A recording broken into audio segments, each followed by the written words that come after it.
کرتے ہیں اور عمل اس کے خلاف ہوتا ہے تو کہاں سے ہدایت ملے گی؟ اب آئیے اختصار کے ساتھ تال پر بات کر لیں. یہ عیسیٰ علیہ السلام کی قوم جو گزری ہے نا، یہ تال ہے، گمراہ. بڑی محبت کی انہوں نے رسول سے، اپنے رسول سے بڑی محبت کی انہوں نے، اتنی کی کہ اللہ کا بیٹا بنا دیا. یہی ہے نا ان کا جرم. ارے بھائی عیسائیوں کا جرم یہی ہے نا، انہوں نے نبی سے محبت کی اور یہ محبت کا نتیجہ تھا کہ انہوں نے رسول کو بڑھایا، اتنا بڑھایا، کہا کہ اللہ کا بیٹا. اور ہم بھی اس زمانے میں کم محبت نہیں کرتے تھے، اور ہم نے بھی ویسے ہی محبت کی تھی، اور 2 قدم آگے بڑھے ان عیسائیوں سے، ان کو جھکائی دے دیا ہم نے. کہا تم نے بیٹا بنایا، تو سنو ہم سے، وہی جو مستوی عرش ہے خدا ہو کر اتر پڑا ہے مدینے میں مصطفیٰ ہو کر. آؤ ہم سے 2 قدم آگے بڑھ کے دکھاؤ، تم نے بیٹا بنایا. ہم نے تو بنایا ہے کہ عرش اعظم پر وہی اللہ ہے اور مدینے میں اتر کے وہی مصطفیٰ ہے. بہت مشہور شعر ہے نا، آپ لوگوں کو بھی یاد ہوگا، گنگناتے ہوں گے. نعوذ باللہ شرکی اشعار ہے، کبھی زبان پر نہ آنے پر نقل کفر نباشت، اسی لیے میں سنا دے رہا ہوں. ہمارے بزرگوں نے لکھا کہ وہی جو مستوی عرش ہے خدا ہو کر اتر پڑا ہے مدینے میں مصطفیٰ ہو کر. اور اسی وجہ سے ہم اس قوم کو گستاخ مانتے تھے کہ یہ قوم رسول کا درجہ نہیں دیکھنا چاہتی ہوگا، یہ رسول کو بندہ کہتی ہے. بندہ کہاں سے؟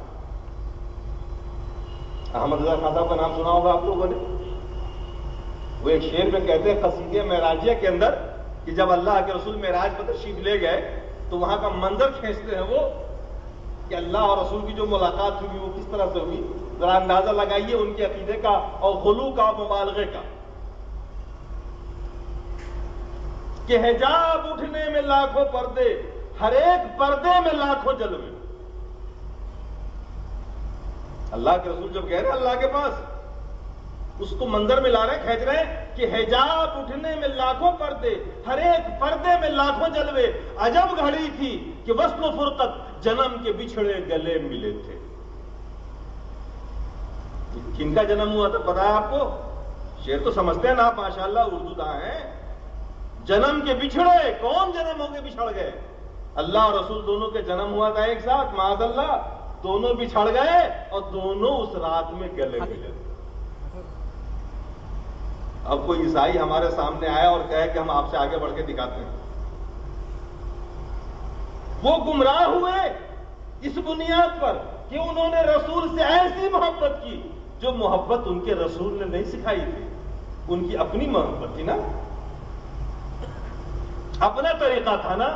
آج یہی اس قوم کے ساتھ ہوا. اس قوم، پوری قوم کو غلط ڈگر پہ ڈال دیا. محبت رسول کا نام لے لے کے پوری قوم کو بدعت میں ملوث کر دیا. قوم یہ سمجھ رہی ہے کہ ہمیں جنت ملے گی، محبت کرنے کا اپنا طریقہ نکال لیا کہ من مانے ڈھنگ سے ہم محبت کریں گے. بھئی آپ کے پاس ایک چھوٹا سا بچہ ہے، سال بھر کا، بڑی محبت ہے، آپ چاہتے ہیں جلدی سے جلدی توانا ہو، موٹا ہو، لمبا چوڑا ہو جائے. ہر باپ یہی چاہتا، ہر ماں یہی چاہتی ہے کہ میرا بیٹا جلدی سے توانا ہو، مضبوط ہو، تاکہ کل دھکے دے کے باہر نکالے مجھ کو جلدی سے. تو ہوتا یہی ہے. آج کل تو یہی کر رہے ہیں نا بچے. تربیت ہی ہماری ایسی ہے. جس بچے کے لیے ہم مرتے ہیں، پالتے ہیں، پوستے ہیں، تربیت صحیح کرتے نہیں، اور بڑھاپے میں ہمارے لیے ہماری اولادی تکلیف دے. یہ تو ہوتا ہی ہے. بہرحال آپ کو بچے سے بڑی محبت ہے. محبت میں آپ پورا گھی کا ایک کنسٹر لگا دیجئے، اس کے منہ سے پلا دیجئے ایک ہی دن میں، 2-4 کلو پلائیے اس کو دبا کے. محبت ہے نا آپ کو. کیا ہوگا اس بچے کا حال ہے؟ محبت کرنے کا طریقہ ہے ویسے ہی کرو. آؤ اللہ کے رسول سے پوچھو کہ اللہ کے رسول ہم آپ سے محبت کرنا چاہتے ہیں، کیسے کریں؟ بخاری شریف، اللہ کے رسول نے فرمایا لا یؤمن احدکم حتی اکون احب الیہ من والدہ وولدہ والناس اجمعین. تم اس وقت تک مومن نہیں ہو سکتے، اللہ کے رسول نے فرمایا، جب تک میں تمہاری نظر میں، تمہاری اولاد، تمہاری جائیداد، تمہارے بال، سب سے زیادہ پیارا نہ بن جاؤ. یہ تو ہمارے ایمان کا لازمی حصہ ہے کہ ہم رسول سے محبت کریں، ہے یا نہیں؟ رسول سے محبت، اور رسول سے محبت کیسے کریں گے ہم؟ وعن انس رضی اللہ تعالی عنہ قال یا بنی ان قدرت ان تسمع وتنسی وليس في قلبك غش لا تقبل. انس کی روایت ہے، فرماتے ہیں اللہ کے رسول نے فرمایا بیٹے اگر تو صبح و شام اس حال میں کر سکو کہ تیرے دل میں کسی کے لیے برائی نہ ہو تو ایسے صبح و شام کر ڈالو کہ تیرے دل میں کسی انسان کے لیے برائی نہ ہو. فرمایا اللہ کے رسول نے آگے وَذَلِكَ مِن سُنَّتِي، یہ میری سنت ہے. اور آگے فرمایا فَمَنْ أَحَبَّ سُنَّتِي فَقَدْ أَحَبَّنِي، جس نے میری سنت سے محبت کی گویا اس نے مجھ سے محبت. وَمَنْ أَحَبَّنِي كَانَ مَعِيَ فِي الْجَنَّةِ، اور جو مجھ سے محبت کرے گا میرے ساتھ جنت میں جائے گا. رسول سے محبت کرنا ہے نا. کس سے محبت کریں گے آپ؟ جی رسول کی سنت سے، کیونکہ اللہ کے رسول نے ہمیں بتایا محبت کرنا چاہتے ہو تو میری سنت سے کرو. اگر سنت سے محبت نہیں ہے لاکھ انگوٹھے چوم لو فرق نہیں پڑنا اس سے. محبت سنت سے ہونا چاہیے. اگر سنت سے محبت کی ہے آپ نے تو یقیناً آپ نے رسول سے محبت کی ہے. سنت سے محبت کی ہے آپ نے تو یہ رسول کا وعدہ ہے کہ رسول کے ساتھ آپ جنت میں جائیں گے. محبت کرنے کا اپنا الگ معیار نہیں ہونا چاہیے. اب بتائیے آپ رسول سے محبت کرتے ہیں، اللہ کے رسول کے چہرے پہ داڑھی تھی کہ نہیں تھی؟ بے داڑھی والے رسول سے محبت کرتے ہیں آپ؟ ذرا سوچیے. ایک بات آ گئی تو کہہ دیتا ہوں. اللہ کے رسول صلی اللہ علیہ وسلم حسین تھے، خوبصورت تھے نا یا نہیں تھے؟ ارے اتنے خوبصورت تھے، اتنے خوبصورت تھے کہ عائشہ فرماتی ہے لواحی زلیخا لو رأین جبینہ لافن بالقطع القلوب علیہ. یہ زلیخا کی ملامت کرنے والیاں اگر اللہ کے رسول کی صورت کو دیکھ لیتی تو وہاں تو انگلی کٹی تھی نا، اس نے یوسف پہ انگلی کٹی تھی نا. فرماتی ہے عائشہ کہ اللہ کے رسول کی صورت کو اگر وہ دیکھ لیتی تو انگلی کے بجائے دل کاٹ ڈالتی، انگلی کے بجائے دل کاٹ لیتے. کتنے حسین تھے اللہ کے رسول. داڑھی میں حسین تھے کہ بغیر داڑھی میں حسین تھے؟ جی اور ہماری قوم کو دیکھیے. یہ صبح سویرے اٹھتے ہیں. میرے ایک بھائی نے مجھ سے کہا صاحب جلدی آ رہا ہوں، ذرا چہرہ بنا کے آ رہا ہوں. میں نے کہا بگاڑ کے آ رہا ہوں کہ بنا کے آ رہا ہوں؟ میں نے کہا زمانے کی رفتار بدل گئی. آدمی چہرے کو بگاڑ کے آتا ہے، کہتا بنا کے آ رہا ہوں. ارے اللہ کے رسول حسین تھے، داڑھی سمیت تھے، بغیر داڑھی کے حسین تھے. نہیں آپ کو پتہ نہیں ہے. پردہ پڑا ہوا آپ کے آنکھوں پر اور آپ کی سوچ پہ. آپ غیروں کے نقش قدم پہ چل رہے ہیں. یقین جانیے اللہ کی عظمت اور رسول سے محبت نہیں ہمارے آپ کے دلوں میں. ہم اہل حدیث ہی صحیح، ہم تو اپنے کو بھی نہیں چھوڑتے. ہمارے لوگ بھی تو ایسے ہی ہیں. توحید ہے آپ کے پاس ماشاءاللہ، بہت بڑی دولت ہے. آپ کی ضمانت کی گارنٹی ہے. منہج سلف پہ چلنے کی آپ کوشش کر رہے ہیں، یقیناً قابل داد ہے. دنیا میں آپ واحد جماعت ہیں جس کو کامیابی کی ضمانت ملی ہوئی ہے، جن کے پاس توحید نہیں، شرک ہے، سنت نہیں، بدعت ہے، لا محالہ، وہ تو گھاٹے ہی گھاٹے میں. لیکن عملاً تو آپ بھی بہت پیچھے ہیں نا. یہ اسامہ والا چکر چلا تھا ایک مرتبہ، تو ایک لیڈی انسپیکٹر نے مجھے گھیر لیا اور داڑھی میں ہاتھ لگا، کہتی ہے نیپال میں یہ کیچ ہے. میں نے کہا اتنی ضرورت ہو گئی. لیڈی انسپیکٹر پینٹ شرٹ میں پہنی ہوئی، 3 رائفلداری پولیس بغل میں، اور ڈر کے رہنا ہی پڑتا تھا اس زمانے میں کہ ہر داڑھی والے کو آتنکوادی کہتے تھے. مجھے پوچھتی ہے کیچ ہے کہ نہ پالے رکھے کو کیا ہے، کیوں رکھ رکھی ہے؟ میں نے کہا آپ نے کیوں نہیں رکھی ہے؟ میں نے نیپالی میں کہا آپ نے کیوں نہیں رکھی ہے؟ کہ نکلا مکسری رکھنے موبائل میرے تو خود ہی نا، میں عورت ہوں میرے تو ہوتی ہی نہیں ہے. میں نے کہا میں مرد ہوں میری ہوتی ہے. بھیا یہ پہچان ہے نا، یہ تو اللہ نے دیا نا آپ کو، یہ تو آپ کی پہچان ہے. آپ اسی میں خوبصورت ہوں گے، اس کے بغیر آپ خوبصورت نہیں ہے. اللہ نے جن کو نہیں دیے وہ اس میں خوبصورت ہیں، اللہ نے ہمیں آپ کو دیے تو ہم اسی میں خوبصورت ہیں. اپنی پہچان آدمی کھوتا چلا جا رہا ہے، شکل میں، صورت میں، لباس میں. آج لڑکیوں کو دیکھیے مردوں والا لباس، مردوں کو دیکھیے لڑکیوں والا لباس. مردوں کو دیکھیے پورے کپڑے پہننے لگے ہیں مرد، لڑکیوں کے دیکھ لیجیے انہیں کپڑے گھٹتے جا رہے ہیں. مہنگائی پھر بھی کم نہیں ہو رہی. عرض یہ کر رہا تھا کہ ہم خوبصورت ہوں گے داڑھی سمیت. اللہ کے رسول خوبصورت ہے داڑھی سمیت. تو رسول کی سنت سے محبت کریے نا. ہم نے سنت کو چھوڑا اور اس کی جگہ بدعت کو نکالا. اس دور میں ہم کرتے کیا تھے؟ محبت کا اپنا ایک الگ طریقہ ہم نے اپنایا. نماز پڑھو، صلاۃ و سلام پڑھو، جھوم جھوم کے پڑھو، کھڑے ہو کے پڑھو، اور نہ پڑھنے والے کو برا کہو. اور کوئی پوچھے، اس زمانے میں ٹکراتے تھے کہیں کے سفر میں لوگ، کہتے تھے صاحب یہ بدعت ہے. تو میں کہتا تھا آپ کو نفرت ہے رسول سے، ہم سلامی تو پڑھ رہے ہیں، کوئی گناہ تو نہیں کر رہے ہیں. کھانا ہم نے سامنے رکھا، قرآن کی کچھ آیتیں پڑھی، فاتحہ لگائی، تقسیم کیا شیرنی. مولوی ناراض ہو گئے کہ صاحب یہ تو بدعت ہے. میں نے کہا برا کام کیا ہے اس میں برا کام کیا ہے؟ قرآن ہی پڑھا ہم نے، رامائن تو نہیں پڑھا، گانے تو نہیں گائے تھے نا. یہ سارے کے سارے خلاف ہو گئے کہ صاحب یہ بدعت ہے. ہم کہتے تھے ہم محبت رسول سینے میں سجائے بیٹھے، اسی لیے ہم اس کام کو کر رہے ہیں. لیکن اب انصاف کی بات ہے کہ سوچنا پڑے گا آپ کو کہ حقیقت میں یہ محبت ہے، یہ نفرت ہے، یا عداوت ہے. جی اللہ کے رسول نے فرمایا من احدث فی امرنا ھذا ما لیس منہ فہو رد. جس شخص نے دین کے اندر کوئی نئی چیز نکال کے دین بنا دیا اس کو، اور کہا کہ اس میں ثواب ہے،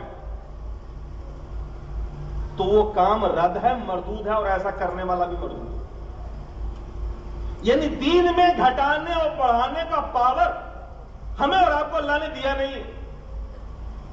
جب اللہ کے رسول نے پوری زندگی میں کبھی ایک دن کے لیے بھی فاتحہ نہیں پڑھی ہے، تو ہمیں یہ حق کہاں سے پہنچتا ہے کہ اس کو ہم اچھا سمجھیں؟ اور اچھا اگر ہم سمجھ رہے ہیں تو گویا ہم یہ مان رہے ہیں کہ اللہ کے رسول کو پتہ نہیں تھا فاتحہ کا، ہمیں علم ہے. یا یہ کہیے کہ اللہ کے رسول نے ایک چیز کو چھپا لیا، معاذ اللہ، جو آج آپ ظاہر کر رہے ہیں. جبکہ قرآن نے مکمل کر دیا، قرآن نے اعلان کر دیا الیوم اکملت لکم دینکم. قرآن مکمل ہو چکا، اللہ کے رسول کی زندگی میں مکمل ہو. یہ گھٹبڑ کیوں رہا ہے 14ویں صدی کے اندر آ کر، اور وہ بھی ہندوستان میں؟ دین یہی تیار ہو رہا ہے. یہ ہندوستان ہے نا، ہر چیز کا ڈپلیکیٹ تیار ہوتا ہے. یہاں لوگوں نے مذہب کو بھی نہیں چھوڑا. ایک بار ٹرین میں جا رہا تھا، لوگ کہنے لگے یار سب نے کچھ نہ کچھ ایجاد کیا ہے، آوشکار کیا، یہ مولوی لوگ کچھ نہیں کر رہے ہیں. میں نے کہا یار اتنی تو بدعتیں ہم نے ایجاد کری، اور کچھ آوشکار چاہیے کہ اب کیا کروں؟ اب دیکھو نا، پیدا ہونے سے لے کے موت تک کتنی بدعتیں ہیں. آدمی نماز سے دور ہو گیا، روزے سے دور ہو گیا، اور سارا کے سارا یہ مذہب رسم میں ہو گیا، سب رسم میں. یہ محرم جو آپ دیکھ رہے ہیں نا، یہ کیا ہے؟ ہم لوگ پہلے کیا سمجھتے تھے اپنے زمانے میں کہ قرآن میں آیا ہے. اور آج بھی جب مولوی تقریر کرتا ہے کہتا ہے نا وَلَا تَقُولُوا لِمَن يُقْتَلُ فِي سَبِيلِ اللَّهِ أَمْوَاتٌ بَلْ أَحْيَاءٌ وَلَٰكِن لَّا تَشْعُرُونَ. یہی آیت پڑھے گا اس مہینے میں، ہر جگہ مولوی تقریر کرے گا. انہیں مردہ نہ کہو جو اللہ کی راہ میں شہید کر دیے گئے، بلکہ وہ زندہ ہے، وہ زندہ ہے، تو زندہ ہے واللہ، تو زندہ ہے واللہ، میرے نظر عالم سے چھپ جانے والا. اسی لیے عقیدہ بن گیا کہ جب ایک شہید زندہ ہو سکتا ہے تو نبی کیوں نہیں ہو سکتا؟ لہذا ہم لوگ کا عقیدہ بن گیا کہ نبی زندہ ہے، اور وہ آپ میلاد میں آتے ہیں، اس لیے کھڑے ہو کے ہم لوگ صلاۃ السلام پڑھتے تھے کہ اب آئے، اب آگے صلاۃ السلام پڑھو کھڑے ہو گئے. اور نماز پڑھنے کا ٹائم ہوا تو ہم میں سے کوئی آدمی امامت کرنے جاتا ہے، بیوقوف جو رسول آئے ہوئے ہیں تو انہیں کو آگے بڑھا دے. ان کو پیچھے کا کیوں بٹھا رکھا؟ اب رسول آئے وہ نیچے بیٹھے ہم اوپر بیٹھے. عجیب عجیب عقیدت میں بنی ہوئی. اور یہ سب محبت میں ہم کرتے تھے. معاف کیجئے گا، جو ہمارا آپ سے جھگڑا تھا وہ اسی بنیاد پر تھا کہ ہم جس کو محبت سمجھتے تھے آپ نے اسے کبھی محبت نہیں سمجھا. مگر آئیے دیکھیں حدیث کو اٹھا کر کے، کیا اس بات کی گنجائش ہے کہ ہم دین میں کچھ گھٹا بڑھا سکیں؟ ہے اس کی گنجائش؟ نہیں، آپ تو کہیں گے نہیں، لیکن پیچھے والے کہیں گے ہے. میں ایک حدیث سناتا ہوں آپ کو. جاء ثلاثة رهط الى ازواج النبی صلی اللہ تعالی علیہ وسلم یسألون عن عبادته. گاؤں سے 3 لوگ آئے اللہ کے رسول صلی اللہ علیہ وسلم کے عمل کی جانکاری لینے کے لیے کہ اللہ کے رسول صلی اللہ علیہ وسلم کتنا تو نماز پڑھتے ہیں، کتنا سوتے ہیں، کتنا جاگتے ہیں. آپ کی ازواج سے پوچھا. ام المومنین نے فرمایا 5 وقتہ فرض پڑھتے ہیں، سو جاتے ہیں، اٹھ کے تہجد پڑھ لیتے ہیں، ذکر و اذکار کر لیتے ہیں. اتنا کہہ کے اندر چلی گئی. تینوں نے آپس میں میٹنگ کی مسلمانوں نے. یہ تو اللہ کے رسول ہے. قد غفر اللہ ما تقدم من ذنبہ وما تاخر. اللہ کے رسول کی تو اگلی پچھلی ساری لغزشیں اللہ نے معاف فرما دی ہے. آپس میں تینوں نے میٹنگ کی، کیا ہم تم اتنے تھوڑے سے عمل کر کے جنت میں چلے جائیں گے؟ آپس میں میٹنگ کی تینوں نے کہ محض نماز، روزہ، حج و زکات سے ہم جنت پائیں گے؟ ہمیں کچھ کرنے کی ضرورت ہے آگے ایکسٹرا. ان میں سے ایک نے کہا میں پرن کرتا ہوں، اما انا فاصلی اللیل ابدا ولا ارقد. آج کے بعد میں زندگی بھر ہر رات جاگ کر مکمل رات عبادت کروں گا، نماز پڑھوں گا اور کبھی نہیں سوؤں گا. دوسرے نے کہا اما انا فاصوم النہار ابدا ولا افطر. میں آج کے بعد نماز تو پڑھوں گا ہی، لیکن پوری زندگی نفلی روزے رکھوں گا اور کبھی افطار نہیں کروں گا، مطلب روزہ نہیں توڑوں گا. تیسرے نے کہا اما انا فلا اتزوج. میں شادی ہی نہیں کروں گا. شادی کے چکر میں نہ آدمی نماز، روزہ، حج و زکات چھوڑ کے بیوی بچے کے پیچھے پڑا رہتا. تاکہ میں شادی ہی نہیں کروں گا، رات کو نفل پڑھوں گا، دن کو روزے رکھوں گا، کمانے کا چکر ہی نہیں رہے گا، فل ٹائم عبادت. میں آپ سے سوال پوچھنا چاہتا ہوں، ان تینوں لوگوں نے جو تہیہ کیا تھا اچھا کیا تھا یا برا کیا تھا؟ جی ہو، پیچھے والے بتائیں. نماز پڑھنا بری بات ہے، روزہ رکھنا بری بات ہے، ارے شادی نہ کر کے اپنے آپ کو فل ٹائم لگا لینا کوئی بری بات؟ تینوں نے اپنے اپنے لحاظ سے بہت اچھا کیا. اللہ کے رسول باہر نکلے، سن رہے تھے. فرمایا انتم تقولون کذا و کذا. یہ تم ہی تینوں آپس میں ایسی ایسی باتیں کر رہے تھے ابھی؟ کہا کہ ہاں یا رسول اللہ. اللہ کے رسول نے فرمایا واللہ انی لاتقاکم. قسم خدا کی میں تم سب لوگوں سے زیادہ اللہ سے ڈرتا ہوں اور اللہ کی خشیت دل میں رکھتا ہوں. تم میرا مقابلہ کرو گے؟ جتنا علم اللہ کا میرے پاس ہے، اللہ کا تقوی اور خشیت میرے پاس ہے، تمہارے پاس نہیں ہے. مگر اس کے باوجود میں نماز بھی پڑھتا ہوں، سوتا بھی ہوں، روزے رکھتا بھی ہوں، نہیں بھی رکھتا ہوں، شادی بھی کرتا ہوں. فرمایا وذالک من سنتی. یہی میری سنت ہے. فمن رغب عن سنتی فلیس منی. تو جو میری سنت سے ہٹے گا وہ مجھ میں سے نہیں.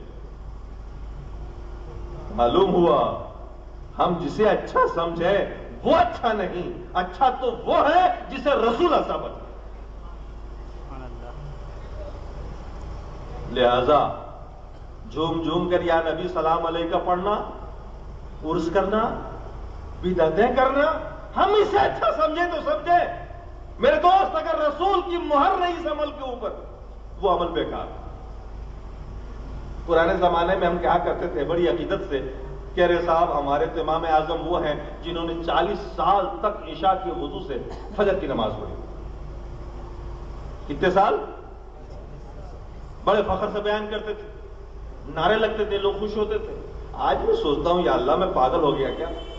40 سال تک اللہ کے رسول نے ایک دن بھی عشاء کی وضو سے فجر کی نماز نہیں پڑھی.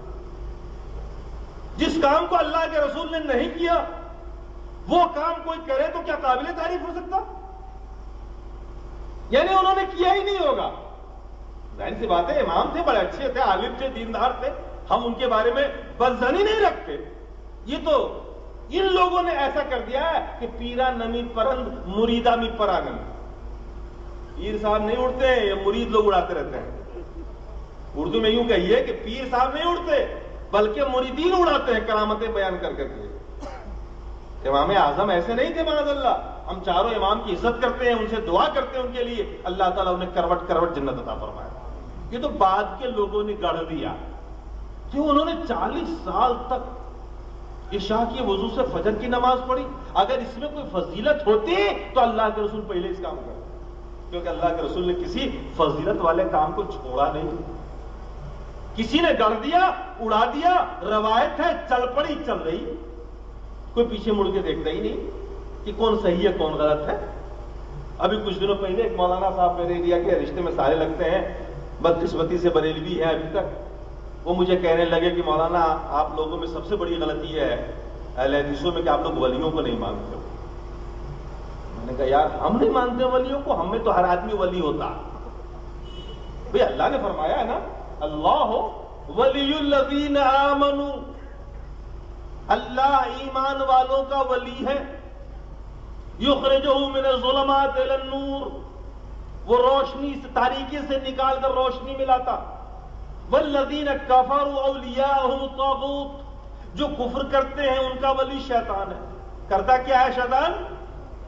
یخرجونہم من النور الی الظلمات، وہ روشنی سے نکال کر اپنے دوست کو تاریکی میں لے جاتا. میں نے کہا کیسی بات کر رہے ہو تم، ہم ولی کو نہیں مانتے. ارے موحد تو ویسے ولی ہوتا ہے، جو موحد ہے وہ ولی ہے.